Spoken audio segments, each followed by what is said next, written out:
All right, so the Chosen teaser trailer just came out. We're gonna be breaking down this trailer. It looks amazing. I think it's gonna be really just an awesome season. There's so many little things in here that I want to break down, and I'm trying to get this out fast, so I may do another one of these when I get home. I mean, I'm just getting finished with Chosen Con right now, just waking up to do this very early in the morning to make sure that I get this content out to you guys. So I've got my laptop here. We're going to jump into this and go scene by scene, frame by frame. Here we go. So first, we're seeing Jesus in a field, and then we see a close-up of him. We've talked about this previously because we saw this in the behind the scenes when we were doing that whole series, and we don't know what this is about. It could be like a flashback to Jesus, but looking at him, he looks a little bit older, so this is most likely just him like praying and seeking out God here. It's time. He says it's time, and that means, you know, this is a vast difference between season 1 and now, because he says my time has not yet come, and now it's getting there. It's getting very close, because we know season 5 is Holy Week, when he's going to be getting into all this different stuff. So now we're seeing a scene that we've actually been shown before by Dallas and Amanda when they were in Brazil. They showed us the scene of little James and Thaddeus talking about their time previously and how they had been traveling before the rest of the group got together, how they're like reminiscing on that a little bit. But yeah, really cool scene. Check out our video about that. Love is this, oh, Listen carefully to my words. So this scene is really interesting. So we see all of the disciples and Jesus, and the women are with them as well. And we see that, or at least Mary is with them. I don't see the rest of the women right now. But in front of them is a group of Roman soldiers. But we've never, ever seen Roman soldiers carrying packs before. So this is going to be a very specific scriptural moment where Jesus teaches about, you know, going the extra mile. You've probably heard that phrase before. But in Roman culture, there was a legal basically basis where if the Romans asked you to carry their packs, you had to legally carry it 1 mile outside of the city. And there's a mile marker that told you where to drop it. But Jesus was teaching, if you take their packs 1 mile, take it 2, show them mercy, show them grace, essentially, even the Romans, which is like a massive teaching for them. And right here, it looks like a Roman soldier is about to hand Jesus his pack, which is so cool to see. So I wonder how that's going to play out. my soul. There are those for whom this was set off. And then here we're in the Sanhedrin.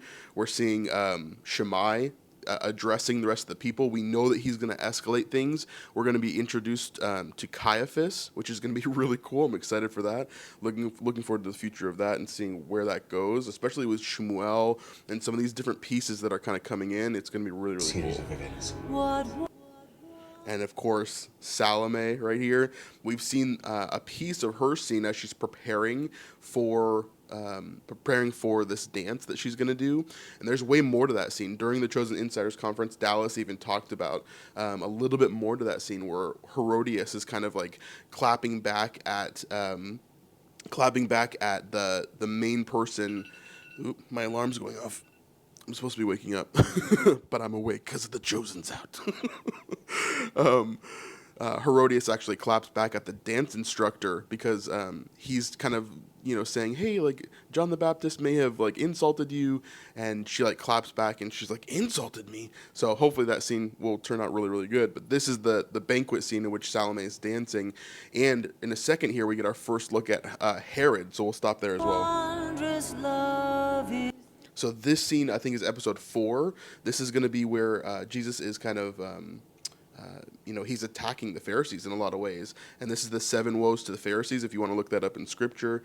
Again, we've made a whole video about this, so maybe I'll link that below. This should be a really intense scene. We see Matthew here actually writing as well here as he's kind of going through. Now, this portion that we're looking at right here is actually a miracle that's being done. I don't know if it's at the same time because the scene setup looks very similar. But this is Jesus healing the blind man with the mud. It looks as if they're not going to have him go to the pool of Siloam, which is kind of weird because in Scripture that's how it happens. He puts mud on his eyes and then he has to go to the pool of Siloam to wash it off and then he's healed. I think that's pretty significant because the pool of Siloam is like a giant mikveh, so it's like a cleansing pool, similar to Eden in season 3. So it looks like they're not doing that because they show him healed in a second here, which we're going to see. But here's Matthew writing about it, of course. My followers Now, want them. this is some different dinner scenes where they're all wet here. I don't know what exactly is happening here other than this is around the time of Hanukkah, actually. So this could be connected to John chapter 10, where the disciples were just being threatened to be stoned, and then they run away to the other side of the Jordan, I believe. So maybe they went through the Jordan, and now they're in a different place, and they're going to celebrate Hanukkah there. That's very possible. And so because they're all wet in this scene right here, and we see everybody kind of like freaking out, so maybe they've just been attacked. I don't know. So it should be interesting. Understand? The Son of Man must And then here, of course, we've got John the Baptist about to be executed, which we know is going to be episode 1, which is going to be intense. suffer many things. And then Joanna is going to be a big part of that as well. But you are the Son of God. What wondrous love. Now here is Mary walking towards a tomb. Whose tomb could this be? Well, we know there's going to be a lot of stuff with Lazarus this season. So, of course, that is a huge, huge giveaway here. And we're going to see more about that in a second. That gives us way more verification. But this looks like Mary Magdalene walking towards that. Remember that all these different characters are getting new costumes this season, including Mary Magdalene, including Simon Peter, including all the disciples, except for Jesus, basically. He's the only character that's not getting a new costume because a costume change indicates character change, and Jesus doesn't need to change, right? It's interesting to see that throughout all of this. Love is this thou. And there's Mary looking into the tomb. This may be after Lazarus is raised. Maybe this is a foreshadowing for her being at the tomb when Jesus is raised, right? That would be really cool because there's not any witnesses there, at least that I can see during that time. Now here's the banquet again, big fire breather right there. And there is our first look at Herod. Herod looks sinister. He looks great. He looks a little bit less Jewish than I thought he would. But I think he looks really, really good. He looks really Roman. He looks very regal. I love the costume design here with like the earrings and like almost a little bit of femininity, if that makes sense. Not that he would be feminine, but that he would be flamboyant, as in like very out there and very large and very powerful, right? And so a lot of rulers, I feel like, would have looked like this and felt like this. But you can see him kind of reclining in his seat here for the banquet, probably looking at Salome here. No, it's hard. And this is one of my favorite parts of the entire teaser. We see finally the decline of Judas. So Judas is looking at the money bag. He's by himself. No one's around him. He takes out a piece of coin. It cuts. And then we see him put it in his pocket here. This is a massive piece of season 4 because Judas is such an important piece to how The Chosen is going to do well in the future. And so I'm really excited to see that character progression from Luke Damian and the writers, obviously, through how they navigate this whole Judas thing, because it's going to be one of the most important things that defines The Chosen as a show, because Judas is such an important character to get right. He has to be sympathetic in some ways. He has to be, the enemy in some ways. And so all of this has to play together. It's going to be really interesting to see how they do that. Man makes it much harder. And then Lazarus here looking at maybe grave clothes and like crying here. I'm not sure if this is after he's resurrected and he's looking at these grave clothes, or if this is before and he's looking at what he might have to wear when he dies. That's what it looks like to me. It could be something else. You let me know if you have any other thoughts, if this is grave clothes or if this is something else. I can't really think of anything else here. So, yeah, let me know. And then here is really interesting. We see Big James with a dagger out, about to go to attack somebody. That's interesting. I wonder who this... Like, John's holding him back. We see the crowds probably facing Jesus behind them. So I wonder who is here. Is it probably not zealots, right? Who would Big James be attacking here? It would obviously be someone that's going to be aggressive towards them. So maybe it's Romans?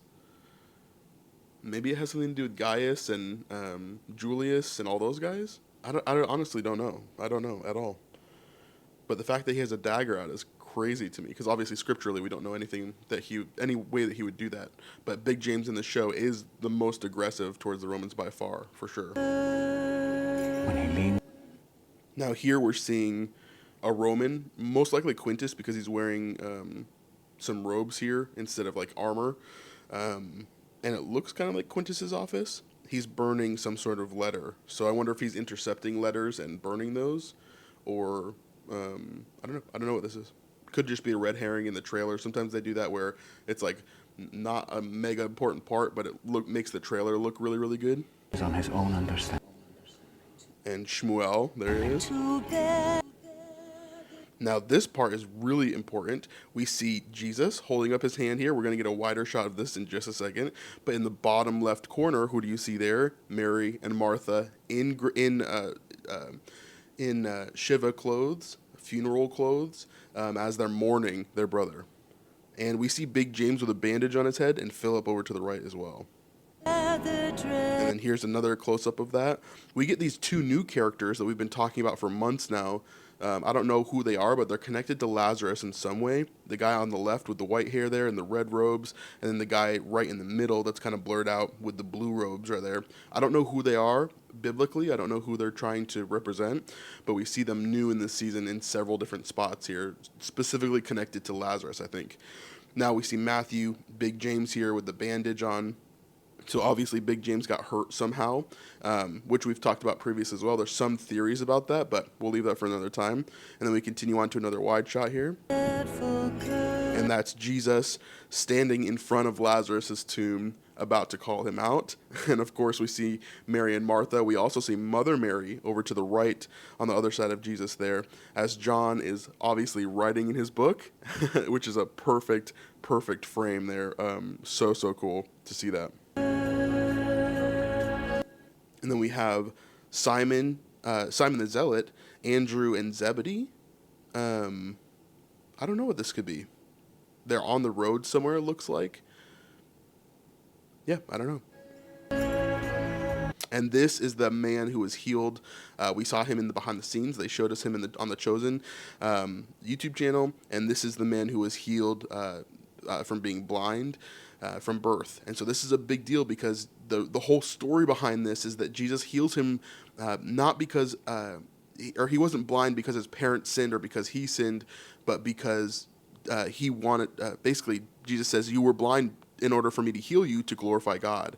And so that didn't make sense during the Jewish time. So there's going to be a lot of stuff we can talk about there for sure. But here we can see him healed in the same spot that Jesus puts on the mud. So this is most likely they're not doing the Pool of Siloam, which is a little bit weird to me.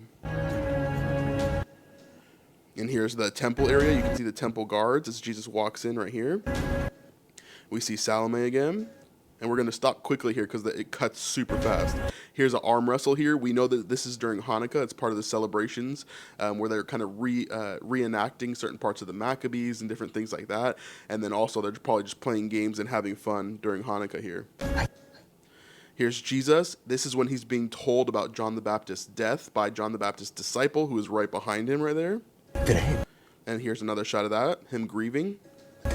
This, again, is that Hanukkah scene, I think, or that Hanukkah time. I think they're probably going to be in this area for a little while, not just a day, but probably a few weeks to months. I don't know. The timeline is obviously weird in The Chosen. It always has been, but but here, we'll see kind of where they land here. Again, we see Mary and Tamar. We see Jesus here. We see the crowd kind of going around. We see them playing some music and stuff. This is with Mary and Martha, and I think Lazarus. Mary and Martha for sure I see there. I'm not sure if Lazarus is in this scene or not. I don't know. There they are playing music. There's Joanna rushing to Capernaum in order to tell everybody else about John's death. So this is... maybe that's during Lazarus' death? What is that? Who is that? I can't tell if that's Thomas or not, or if that's the new character I was just talking about with blue robes. I'll have to go back and verify, but I can't tell exactly who that is. But obviously they're mourning, so maybe it has to do with Lazarus there. This part, oh, they're running into the water. We saw this in the behind the scenes clip, and Big James is right in the center of the screen where he's getting hurt. So yeah, I think that connects for sure. If we're talking about John chapter 10, that definitely all connects there where they're threatening to stone the disciples and stuff. Maybe Big James gets hurt, and now they're running through the Jordan River to go to the other side. Yeah, super interesting. Jesus opening the curtains, probably just waking up for the morning. And then this is really interesting here. This is a younger John the Baptist. Now, we've seen John the Baptist. He looks very, not very old, but his hair is very gray and a lot of the stuff that we've seen so far. But here, he looks a little bit younger, maybe. Obviously, he's not in prison. So this is either a dream that somebody's having or a flashback to a previous time with John the Baptist. I think we're going to get a lot of that in episode 1, where we're going to see a lot of John's life previously, even his birth, before his birth. We're going to see Elizabeth and Mary, I think, and maybe Zechariah. I'm not sure, but there's a lot of things that could happen there for sure. And he's throwing rocks. I don't know why, but he is. So, and then this is Hanukkah. So they're lighting the candles. This is the candles that they have. They don't have an actual menorah here. They just have several candles that are lined up. So this has to be the first day of Hanukkah here that I think Thomas is lighting. Storing. Nirengitsin. for my soul. So cool. I can never hear what they're saying at the very end there. Let me try to listen one more time. Storing. It's something in Hebrew, but I'm going to have to look it up. We'll come back to it another time. I don't know. I didn't really hear what that was. So we'll go back to that. We'll come back to that. I'm sure it's important. But that is it. Thomas blowing out the light at the end after he's lighting the menorah. And then that's it. That's what we get for the Chosen Season 4 trailer coming in February. You guys let me know what you thought about this breakdown. If I missed something, let me know in the comments below. As I get home, I'll probably think of more things to talk about in terms of this. And yeah, we'll talk about it another time. All right. See you guys later. Peace.